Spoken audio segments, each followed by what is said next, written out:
I want to thank you very much for having me here, and I'm humbled. For 25 years, I've been reporting on stories in Zimbabwe that others dared not to touch. That has been my work.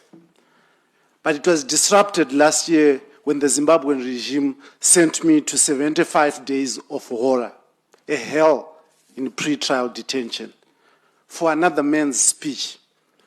A speech made at a press conference that was broadcast at a TV station I work for. This, ladies and gentlemen, is the new face of repression in Zimbabwe, laced with sophistication. In the past, it was naked violence on the streets, abductions, and forced disappearances. This has changed.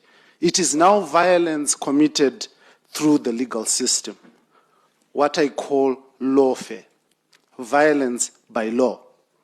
In February 2025, the regime arrested me and charged me with transmitting messages likely to incite violence, even though I had no involvement whatsoever in this alleged crime. I was denied bail three times, a violation of our constitution. The state deliberately misled the court, presenting redacted transcripts that were deliberately manipulated to support their allegations of violence and to keep me in prison without trial. Today, ladies and gentlemen, I sit in front of you, free but not free, without chains in my hands, but chains in my mind and pain in my heart. I was given bail. My passport was taken. Freedom to move or work taken away from me, and under bail conditions, crippling my finances. The regime punishes you through punishing your family. It hits your pockets to the extent that your children suffer. They know that you're strong, but they want to hurt those that you care about, so that you think twice before doing your work. Many, as the stories that have been told here, think Zimbabwe is turning the turn. It is becoming a democratic dispensation.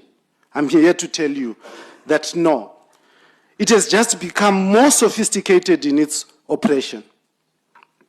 Just yesterday, the government of Zimbabwe proposed new changes to the constitution.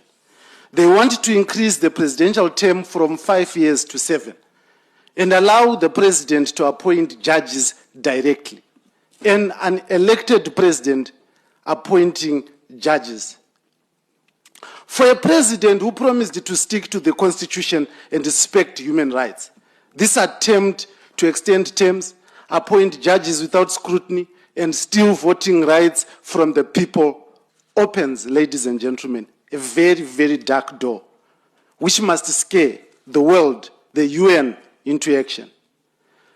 Because when repression hides behind the law and hides behind sovereignty, the poor suffer, and they are forced to flee from their home, from their country as refugees, into your homes, and you call them illegal immigrants, and you push them out violently. But it is because of your silence that they have been pushed away from their homes that they love so much. I stand here. I will stay in Zimbabwe, regardless, because I believe in my country and I love it.